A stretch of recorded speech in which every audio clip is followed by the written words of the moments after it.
मुठियाई, बाबा भी व्यापार के लिए बाहर जाते हैं और फिर ढेर सारा धन लेकर वापस से आते हैं, पर आपने तो उनके ऐसे कभी आरती नहीं उतारी। तो फिर राधा काकी ऐसा क्यों करते हैं? लाडू, इनका परिवार योद्धाओं का परिवार है और हमारा साहूकार का।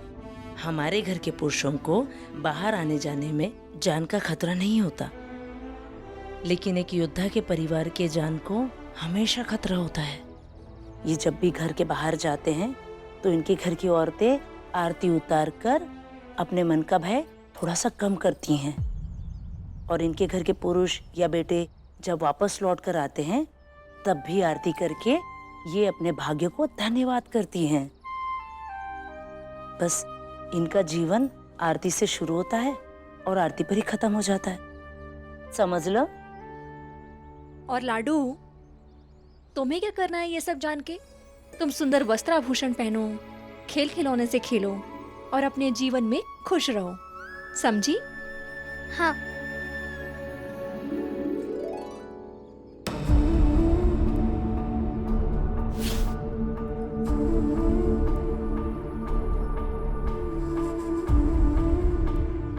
ये क्या बात हुई? जब भी आप कुछ हासिल करके आए हैं, मैंने आपका स्वागत किया है और फिर आपने घर में प्रवेश किया है। फिर आज क्यों? मुझे थोड़ी सी देर क्या हो गई? प्रतीक्षा करना भी उचित नहीं समझा आपने? यदि कुछ हासिल करके लौटा होता तो अवश्य प्रतीक्षा करता, परंतु मैं तो सारी उम्मीद गंवा कर लौटा हूं। पेशवा बनने की उम्मीद? आप ही कहते हैं ना, योद्धा उम्मीद पे नहीं हिम्मत के बल पर लड़ता है। मिट्टी चाक पर घूमती है, आग में तपती है, पकती है, फिर उसकी कलसी बनती है और तब जाके उसमें पानी ठहर सकता है। धीरज रखेंगे तो पेशवा बनना कोई बड़ी बात नहीं है। समस्त मराठा साम्राज्य भली भांति ये बात जानता है कि जब जब आवश्यकता पड़ी है मैंने अपना सर्वस्व दांव पर लगाकर लड़ाइयां लड़ी भी हैं और जीती भी हैं। परंतु जब अपना सर्वस्व दांव पर लगाने के पश्चात भी संसार में उचित स्थान न मिले तो सब व्यर्थ हो जाता है। आपकी इच्छा अधूरी नहीं रहेगी। कहते हैं संयम रखेंगे तो इच्छा पूरी हो जाती है। संयम ही तो रखता आया हूं आज तक राधा।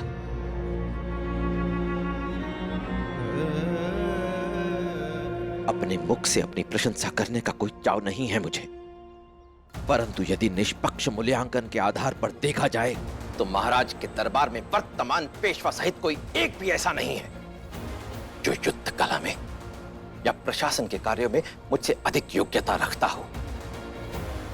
परंतु इस सब के उपरांत भी मैं पेशवा बनने योग्य नहीं हूं। अभी समय नहीं आया है।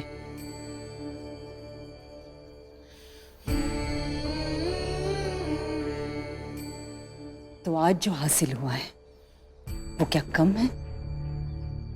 और अगर ये कम नहीं है तो फिर क्या एक पत्नी को इतना भी अधिकार नहीं कि अपने पति की कामयाबी पर वो उसका स्वागत करे?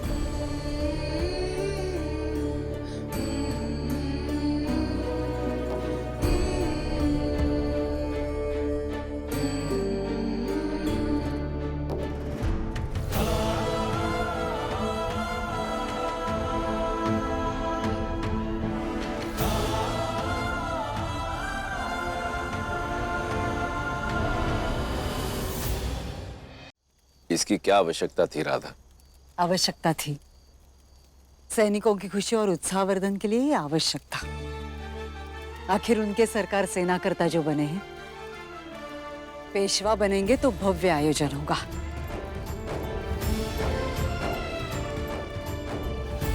सेना करते बालाजी राव की, सेना करते बालाजी राव की, सेना करते बालाजी राव की, सेना करते बालाजी राव की। आरंभ किया जाए।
बहादुर लोगों के लिए ताली बजानी चाहिए। हम ताली नहीं बजा रहे, तो फिर क्या कर रहे थे? वो हाथ में खुजली आ रही थी ना, इसीलिए। तो तुम हाथ खुजाओ, मैं ताली बजाता हूँ। अगर तुम हमारे भाऊ हो तो बैरे बाजे के लिए ताली नहीं बजाओगे। वेडियस तू बिल्कुल पागल, तू वेडास, तुम पागल।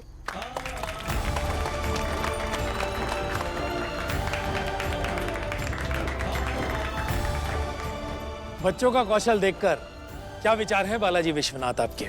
इनका कौशल अद्भुत है गुरुजी। बाजीराव के विषय में केवल इतना ही कहूंगा गुरुदेव कि इसमें किसी भी असंभव को संभव बनाने की शक्ति है। अगर सच में सेना करते मुझसे प्रसन्न है तो मुझे अपनी सेना में शामिल होने की अनुमति दे।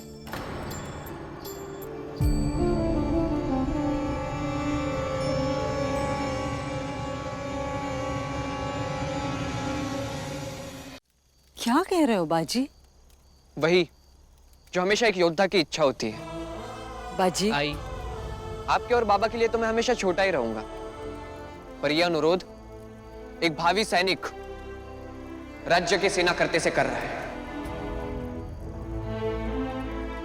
बताइए महोदय, क्या आप मुझे अपनी सेना में सम्मिलित करेंगे?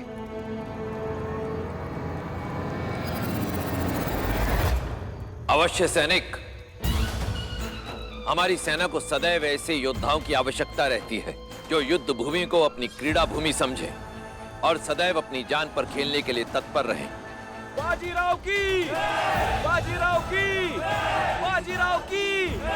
बाजीराव की! बाजीराव की! वचन देता हूं कि आपको कभी निराश नहीं करूंगा। दुश्मन के हर गढ़ पर विजय पताका फहरा कर लौटेगा आपका बाजीराव।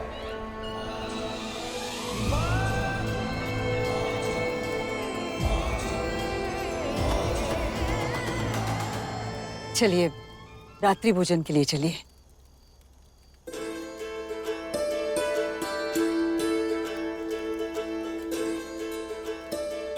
युद्ध के प्यार में माँ का प्यार भूल गए हो क्या? बस वही तो याद है आई।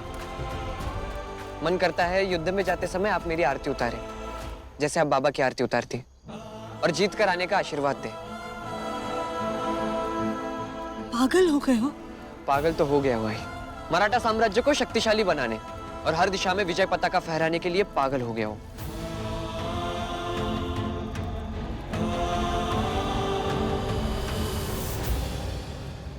दसों दिशाओं में विजय प्राप्त करोगे बाजी। आशीर्वाद है मेरा।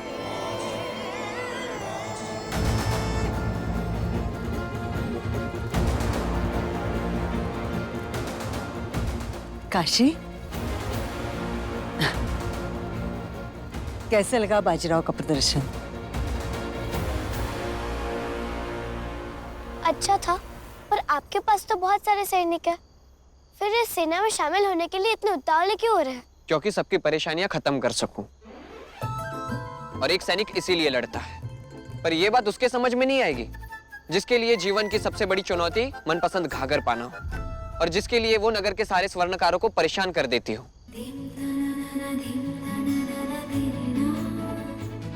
अब फिर हमारे घाघर को अपने युद्ध के बीच में ला रहे हैं, क्योंकि आपके अंदर युद्ध के अलावा कोई भावना है ही नहीं। हाँ, इसी में मुझे खुशी मिलती है।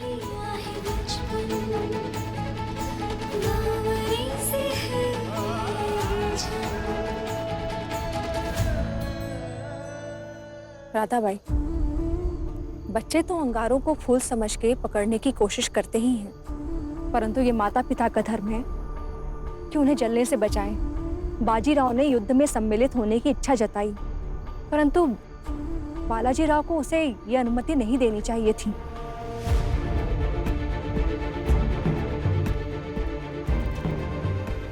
हम योद्धा तो अपने बच्चों को पैदा होते ही आग से लड़ना सिखाते हैं, ममता रोकती हैं, किंतु समाज और राज्य की जिम्मेदारियां सब कुछ निछावर करने के लिए पुकारती है, और अपने देश पर निछावर करने के लिए पुत्र से बड़ा धन है ही नहीं हमारे पास।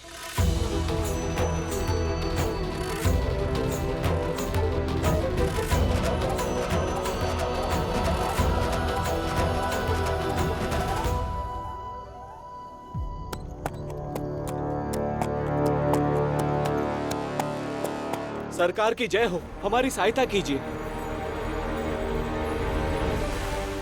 महाराज, रानी साहिबा के सैनिकों ने हमारी छावनी पर हमला कर दिया है। हमारे सैनिक कम पड़ रहे हैं। चिंता मत करो। सुनाओ, हमें अभी इसी समय युद्ध के लिए प्रस्थान करना होगा। हर हर! मैं भी साथ चलूंगा बाबा। नहीं बाजी, ये युद्ध अलग है।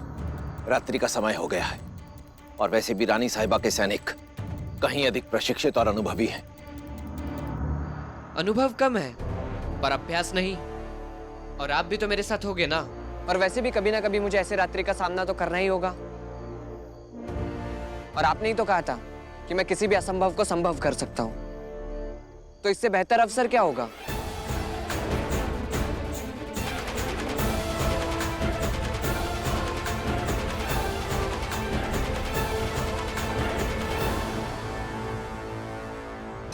अवसर चाहिए तुम्हें? युद्ध भूमि में यदि स्वयं काल तुम्हारे समक्ष आ गया तो डरोगे तो नहीं? महादेव की सौगंध, नहीं, कभी नहीं। उचित है। बाजीराव भी इस युद्ध में हमारे साथ जाएगा। युद्ध के लिए बाजीराव की पोशाक भी तैयार की जाए।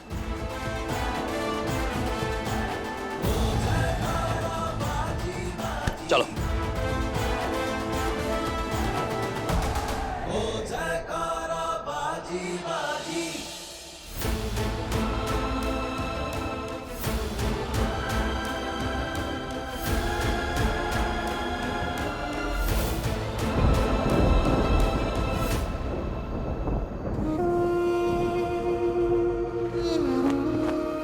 मैं जानती हूँ कि हमने अपने बेटे को राज्य के लिए समर्पित किया, किंतु क्या यह उचित समय है युद्ध पर जाने के लिए? रक्षा करना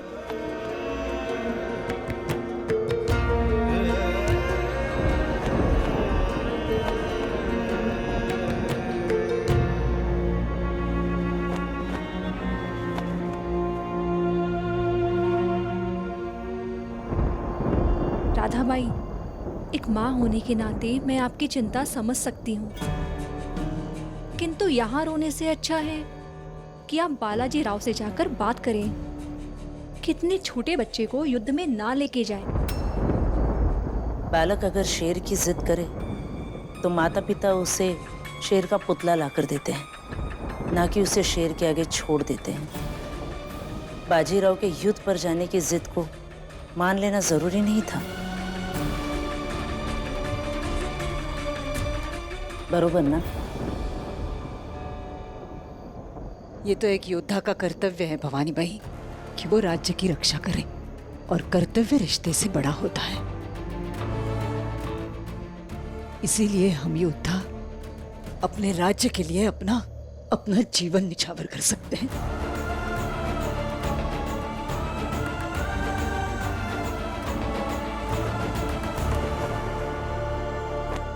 और एक योद्धा की मां होने की पहली शर्त यही है भवानी बाई कि वो अपने पुत्र के युद्ध पर जाने पर रो सकती है, लेकिन उसे रोक नहीं सकती। भगवान की पूजा अर्चना के लिए फूल और राज्य की रक्षा के लिए तलवार उठाना ही उचित होता है,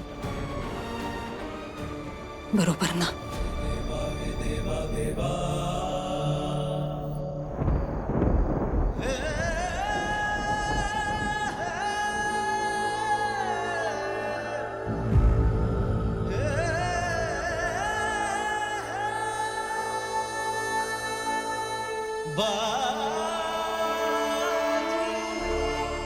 सदैव स्मरण रखना बाजीराव, युद्ध भूमि में तुम दो युद्ध लड़ोगे, एक शत्रु को मिटाने के लिए और दूसरा अपनों को बचाने के लिए।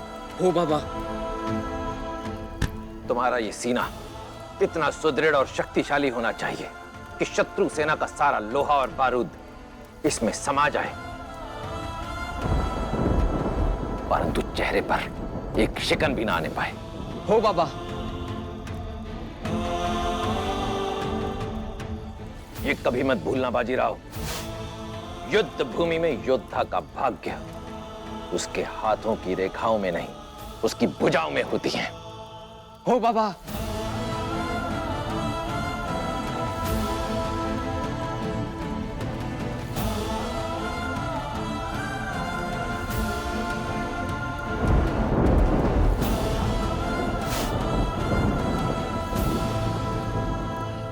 अब तुम युद्ध भूमि में जाने के लिए पूर्ण रूप से तैयार हो।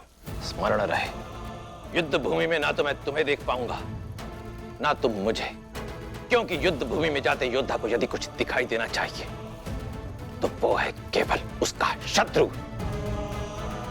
हो बाबा। आप दोनों एक साथ इस युद्ध की पोशाक में सुंदर लग रहे हैं।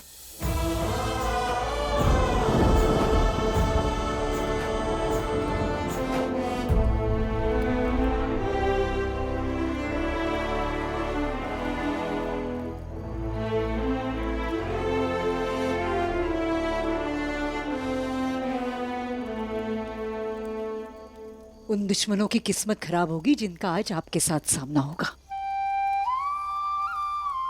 मुझे पूरा यकीन है पिछले 13 बार की तरह आज भी आप विजयी होकर लौटेंगे।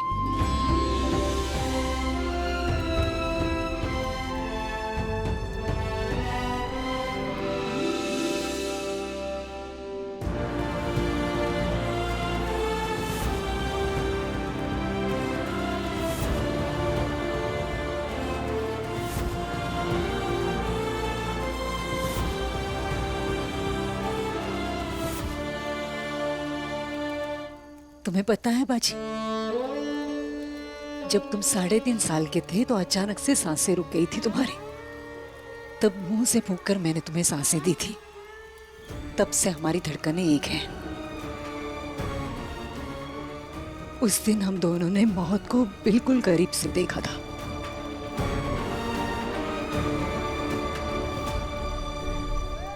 बाजी,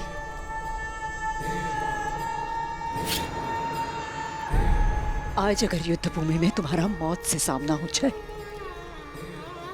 तो कह देना उसे, जब मैं 3.5 साल का था तब भी नहीं डरा था तुमसे, तो आज क्यों डरूंगा? और ये भी कहना कि मुझे सांसें देने वाली मेरी आई मेरे सुरक्षित लौटने की प्रतीक्षा कर रही है, तो दूर रहना मुझसे। हो आई। यशस्वी हो।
आपको इस पूरे बाड़े में हमारे घाघर के सिवाय कुछ नहीं दिखा? मुझे आपके घाघर के सिवा कुछ नहीं दिखा। युद्ध के अलावा कुछ दिखता नहीं है क्या आपको? काशी कभी पीछे नहीं हटती। और बाजीराव तो कभी हट ही नहीं सकता।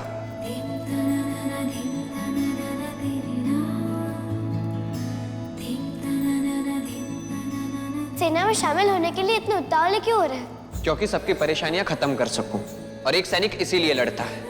लेकिन एक योद्धा के परिवार के जान को हमेशा खतरा होता है। ये जब भी घर के बाहर जाते हैं तो इनके घर की औरतें आरती उतार कर अपने मन का भय थोड़ा सा कम करती हैं। इनका जीवन आरती से शुरू होता है और आरती पर ही खत्म हो जाता है।